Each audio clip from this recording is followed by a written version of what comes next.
The tunnels were brilliant with smells, mostly the crid yellows and earthy oranges of ancient drains, and there were hardly any air currents to disturb things. The line that was Crucius snaked through the heavy air, and there was the smell of the gone, as vivid as a wound.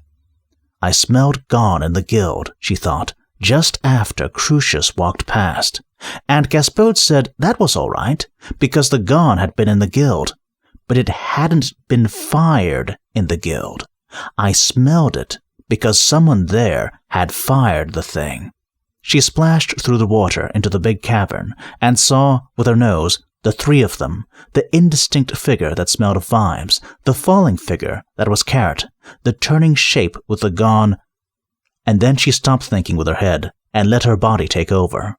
Wolf muscle drove her forward and up into a leap, water droplets flying from her mane, her eyes fixed on Crucius's neck. The gone fired 4 times. It didn't miss once. She hit the man heavily, knocking him backwards. Vimes rose in an explosion of spray. 6 shots! That's 6 shots, you bastard! I've got you now! Crucius turned as Vimes waded towards him and scurried towards a tunnel, throwing up more spray. Vimes snatched the bow from Carrot, aimed desperately, and pulled the trigger. Nothing happened. Carrot, you idiot! You never cocked the damn thing! Vimes turned. Come on, man! We can't let him get away! It's Angua, Captain. What? She's dead! Carrot, listen. Can you find the way out in this stuff? No, so come with me! I can't leave her here. Corporal Carrot, follow me! Vimes half ran, half waded through the rising water, towards the tunnel that had swallowed Crucius. It was up a slope. He could feel the water dropping as he ran. Never give the quarry time to rest. He'd learned that on his first day in the watch. If you had to chase, then stay with it. Give the pursued time to stop and think, and you'd go around a corner to find a sock full of sand coming the other way. The walls and ceiling were closing in. There were other tunnels here. Carrot had been right. Hundreds of people must have worked for years to build this. What Ankh-Morpork was built on was Ankh-Morpork. Vimes stopped. There was no sound of splashing, and tunnel mouths all around. Then there was a flash of light, up a side tunnel. Vimes scrambled towards it, and saw a pair of legs in a shaft of light from an open trapdoor. He launched himself at them, and caught a boot just as it was disappearing into the room above. It kicked at him, and he heard Crucius hit the floor. Vimes grabbed the edge of the hatchway, and struggled through it. This wasn't a tunnel. It looked like a cellar. He slipped on mud and hit a wall clammy with slime. What was Ankh-Morpork built on? Right. Crucius was only a few yards away, scrambling and slipping up a flight of steps. There had been a door at the top, but it had long ago rotted. There were more steps, and more rooms. Fire and flood, flood and rebuilding, rooms had become cellars, cellars had become foundations. It wasn't an elegant pursuit. Both men slithered and fell, clambered up again, fought their way through hanging curtains of slime. Crucius had left candles here and there. They gave just enough light to make Vimes wish they didn't. And then there was dry stone underfoot, and this wasn't a door, but a hole knocked through a wall. And there were barrels and sticks of furniture, ancient stuff that had been locked up and forgotten. Crucius was lying a few feet away, fighting for breath, and hammering another rack of pipes into the gone.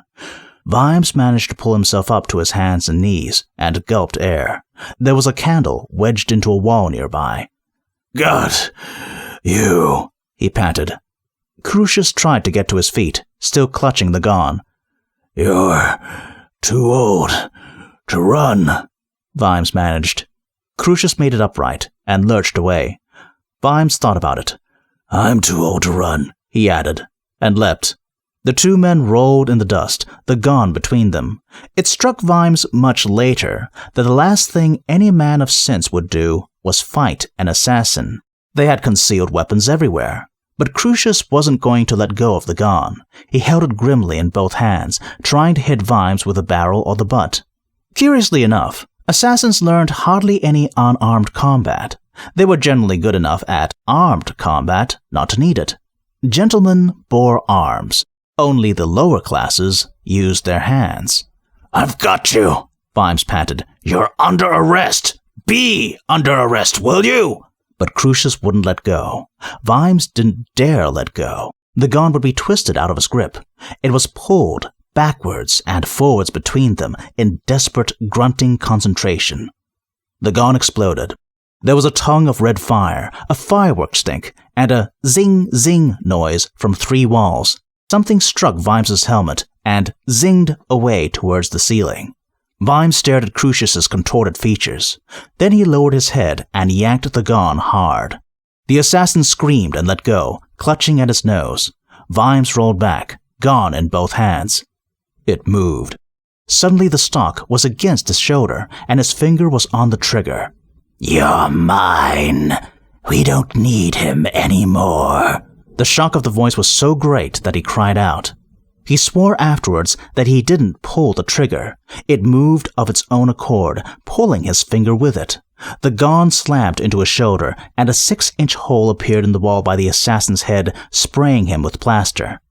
Vimes was vaguely aware, through the red mist rising around his vision, of Crucius staggering to a door and lurching through it, slamming it behind him. "Oh, that you hate. Oh, that is wrong. I can put it right." Vimes reached the door and tried the handle. It was locked. He brought the gun around, not aware of thinking, and let the trigger pull his finger again. A large area of the door and frame became a splinter-boarded hole. Vimes kicked the rest of it away and followed the gun. It was in a passageway. A dozen young men were looking at him in astonishment from half-open doors. They were all wearing black. He was inside the Assassin's Guild. A trainee assassin looked at Vimes with his nostrils. "Who are you, pray?" The gun swung towards him. Vimes managed to haul the barrel upwards just as it fired, and the shot took away a lot of ceiling. "The law, you sons of bitches!" he shouted. They stared at him.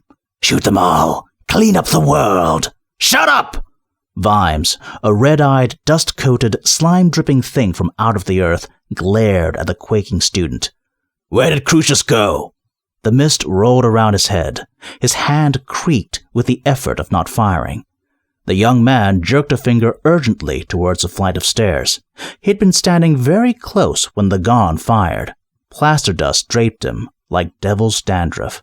The gun sped away again, dragging Vimes past the boys and up the stairs, where black mud still trailed. There was another corridor there. Doors were opening. Doors closed again after the gun fired again, smashing a chandelier. The corridor gave out to a wide landing at the top of a much more impressive flight of stairs and, opposite, a big oaken door. Vimes shot the lock off, kicked at the door, and then fought the gun long enough to duck. A crossbow bolt whirred over his head and hit someone far down the corridor. "Shoot him! Shoot him!" Crucius was standing by his desk, feverishly trying to slot another bolt into his bow. Vimes tried to silence the singing in his ears. But why not? Why not fire? Who was this man? He'd always wanted to make the city a cleaner place, and he might as well start here. And then people would find out what the law was. Clean up the world. Noon started. The cracked bronze bell in the Teachers' Guild began the chime, and had midday all to itself for at least 7 clangs before the Guild of Bakers' clock, running fast, caught up with it. Crucius straightened up and began to edge towards the cover of one of the stone pillars. "You can't shoot me," he said, watching the gun. "I know the law, and so do you. You're a guard. You can't shoot me in cold blood." Vimes squinted along the barrel. It'd be so easy. The trigger tugged at his finger. A third bell began chiming. "You can't just kill me. That's the law. And you're a guard," Dr. Crucius repeated. He licked his dry lips. The barrel lowered a little. Crucius almost relaxed. "Yes, I am a guard." The barrel rose again, pointed at Crucius's forehead. "But when the bells stop," said Vimes quietly, "I won't be a guard anymore."